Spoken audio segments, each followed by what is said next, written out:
Silverstone says 88 saturated. To touch on that point of other coins existing, it's actually good for Bitcoin. The more options trading pairs for Bitcoin gives it more liquidity in the market overall. Absolutely, right? And that's the cool thing, and that's what what would you call it? The mentality that I have and the world that I hope we can build here is that people should be able to use whatever they want. People should be able to accept whatever they want. Bitcoin is going to be the best place to store wealth.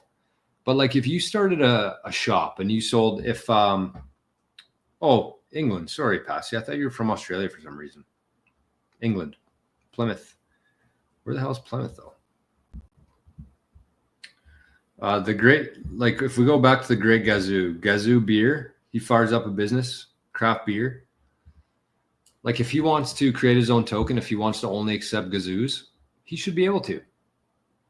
Everybody should be free to accept whatever they want. People should be free to exchange it in whatever they want.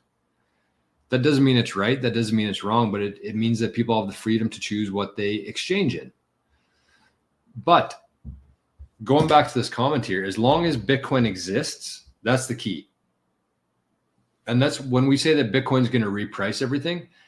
The reason that is because Bitcoin has a fixed and known supply. Oh, I got the burps here now from the beer. But that's the key thing there is that nobody can print Bitcoin. We know what the supply is. Nobody can create any out of thin air. And so that's going to kind of be the measuring stick for every other asset. So yes, if the Gazoo token wants to, if that's what they want to create, unless there's value there, it's just going to trend towards zero against Bitcoin. You can create as many Gazoo tokens as you want, but the more you create, the more you print, the less value it is, and the more it falls to Bitcoin, the true asset, the one that's going to reprice everything, including Gazoo tokens, including real estate, including gold, right? Because anything that you can create more of is going to lose value against Bitcoin over time. And some of these topics I talk about a lot on this show, but I think it's important to talk about it through different angles in a different way, because it's going to be one time. It's not going to be you hear something once and you understand it. But the key there is that as long as you have one asset, in this case, it's Bitcoin, that you can measure everything else against, that's fixed, that you cannot create, you cannot print out of thin air, that's all that matters. There could be 5 trillion other tokens out there. It doesn't matter. It has no impact on Bitcoin. The only thing that's going to happen is they're going to fall, unless they provide real value to people, they're just going to fall in comparison to Bitcoin over time. And that's where the value of Bitcoin is. That's why it's the best store of wealth.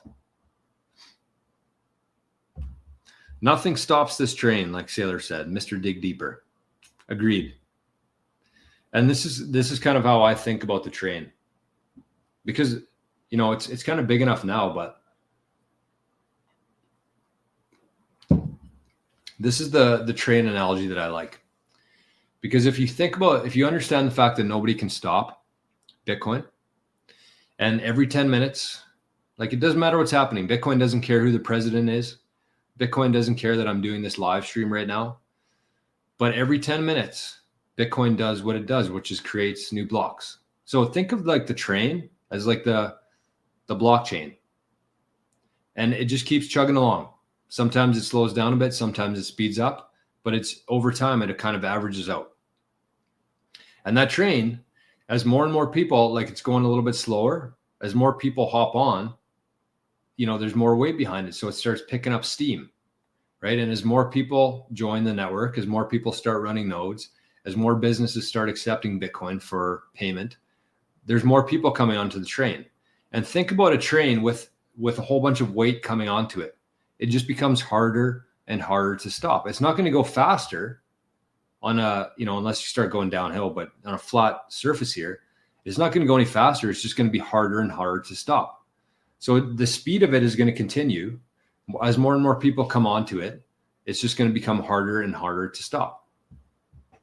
That's why I like the train analogy, is because it's a perfect representation of what Bitcoin is and the Bitcoin network itself.